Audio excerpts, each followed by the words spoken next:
Bonjour à toutes et à tous, bienvenue dans le Concis, votre espace éducatif gratuit. Alors aujourd'hui, nous allons travailler les figures de style, plus particulièrement la comparaison et la métaphore. Alors, le cours aura comme objectif, premièrement, de faire la distinction entre la métaphore et la comparaison et reconnaître les spécificités de chaque figure de style.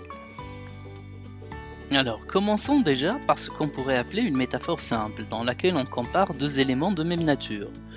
Je peux dire cet ordinateur coûte plus cher que l'autre, ou bien moins cher que l'autre, selon un trait commun qui est l'argent.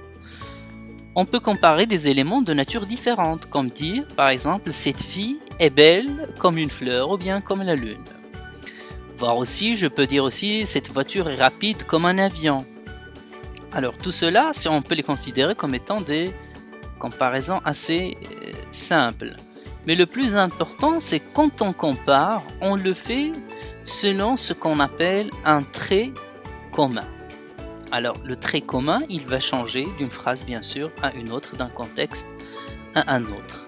Dans le cas de la métaphore, le fait de comparer la fille à une fleur, c'est la substituer, c'est dire la fleur par exemple est entrée, ou la lune nous a rendu visite.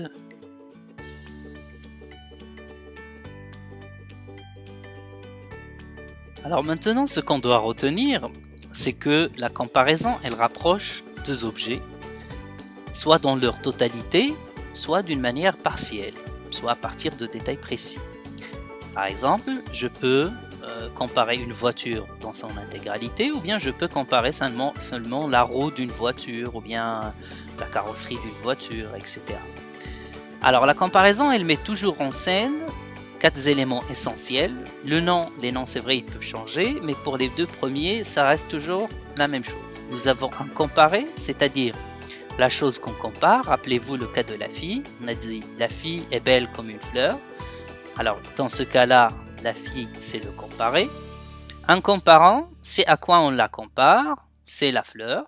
Un comparatif ou bien ce qu'on appelle aussi un outil de comparaison, ça peut être comme, tel, pareil à, ressemble à, etc.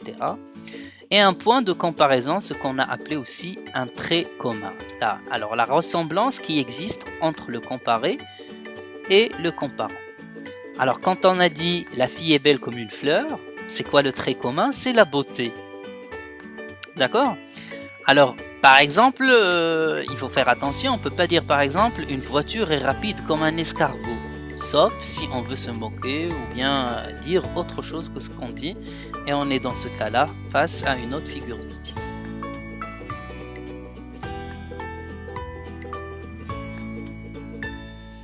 Alors en ce qui concerne la métaphore, c'est une comparaison où l'outil comparatif ou l'outil de comparaison a disparu.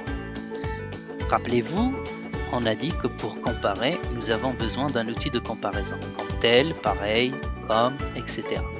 Alors dans la métaphore, l'outil, il n'existe pas tout simplement, il est généralement remplacé par un verbe d'état. Par exemple, je dis cette fille est une fleur, cette voiture est une fusée, etc. Alors le sens est en quelque sorte beaucoup plus fort parce avec l'absence d'outils de comparaison, nous avons une intensité, si vous voulez, au niveau sémantique, c'est-à-dire au niveau du sens. Alors elle sert à désigner un objet ou une idée par un autre objet ou idée en se basant sur la ressemblance. Elle opère un rapprochement implicite. Alors c'est ce qui rend la métaphore un peu plus difficile, en quelque sorte, que la comparaison, c'est que le rapprochement il n'est pas fait d'une manière claire, mais on doit chercher par rapport au contexte et par rapport à l'idée que l'auteur cherche à nous faire passer.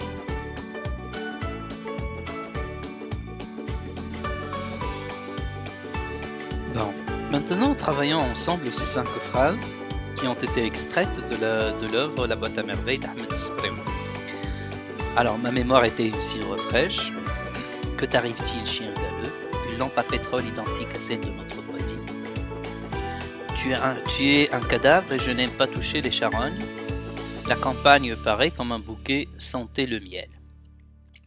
Alors ce que je devrais faire, la première des choses, quand il s'agit de la comparaison et de la métaphore, c'est dresser déjà un tableau dans lequel j'ai mes 4 éléments, c'est-à-dire le comparé, le comparant, l'outil de comparaison et le trait commun. Alors vous allez voir par exemple ici, il est simple de dire que le comparé c'est ma mémoire, c'est-à-dire il est en train de comparer sa mémoire à quoi? À une cire fraîche. Alors c'est quoi une cire fraîche? Bon, c'est comme ce qu'on a avec une bougie, etc. Parce que si on grave quelque chose dessus, ça va rester collé. Alors l'outil de comparaison, il n'y a pas d'outil de comparaison puisque nous avons déjà le verbe qui attribue directement le comparé au comparant. Alors le trait commun, c'est le fait de garder les choses intactes et plus particulièrement ici dans ce contexte, c'est-à-dire c'est je pense l'incipit de la boîte à merveilles, c'est le fait de se souvenir de tout. Nous avons la deuxième phrase, c'est une lampe à pétrole identique à celle de notre voisine. Alors je fais la même chose. Qu'est-ce qu'on compare? On compare une lampe. À quoi?